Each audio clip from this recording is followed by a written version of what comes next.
Never look down on anybody unless you're busy helping them up. This is me looking down on you. Arthur Charles with Level Up. So today I want to speak to you about something my business mentor John Malone told me in 1995. That's 24 years ago. He said to me, Beacon, he used to call me Beacon, after the BCom course I was studying at the time. He was making fun of me. So he told me, Beacon, keep to your knitting. I didn't figure that out right from the get-go. But keep to your knitting, by today's term, basically means stay in your lane. That means do what you're good at, do what only you can do very well. And that was an important business lesson for me. And I discovered this about 3 years ago in 2016 when I was with EduCore. So when I was at EduCore, they brought me on board as a digital strategist. And the gentleman that brought me on board, he admitted that he was clueless about what I do. He had no idea what I do. Every time I went there to take him an estimate to sign off for me, he said he doesn't know what I do, but he's just signing. Because I knew what I was doing, I got it done. But here's what happened to me. I developed a 6-month campaign for a Damelin. A 6-month campaign for Damelin. The objective was to double the part-time study revenue from 36 million to 72 million for 2016. It was 36 million in 2015.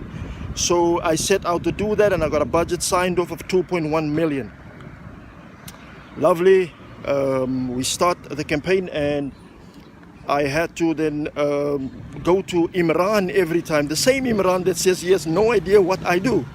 I had to go to him every time to sign off my estimates, from service providers. Imran had no clue what programmatic advertising is, but he had to sign off an estimate on programmatic advertising for about 50,000-60,000 rands.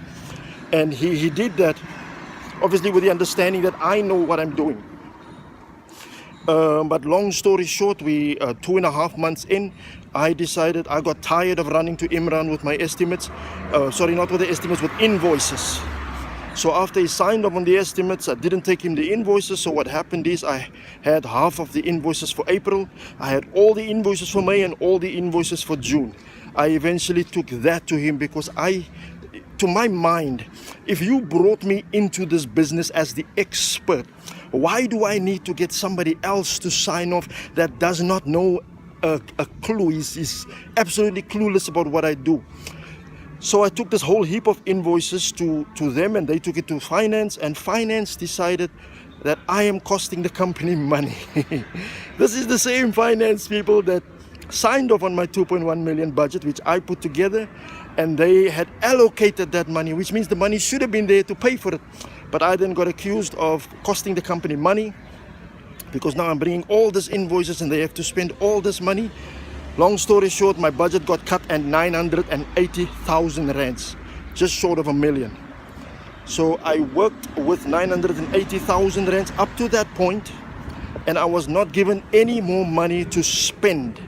And this was June of 2016. And the campaign ran from April to September. So I had 3 more months to go on the campaign, and I didn't have a cent to spend. They then made the necessary arrangement with the service providers to pay off the money that we've already spent. And I did what any self-respecting entrepreneur, any self-respecting digital strategist would do. I grinded it out. Long story short, by the end of September, we didn't make 72 million, but we made 70 million. And I made that 70 million with less than half of the budget I was given. So I was 2 million short on the actual revenue target, but I used only 980,000. And that is why I say keep to your knitting. It's important that you keep to your knitting. Don't be a talented graphic designer then you want to go work in the accounts department at Mr. Price. Keep to your knitting, because it is when you keep to your knitting that you will ultimately level up. This is Arthur Charles.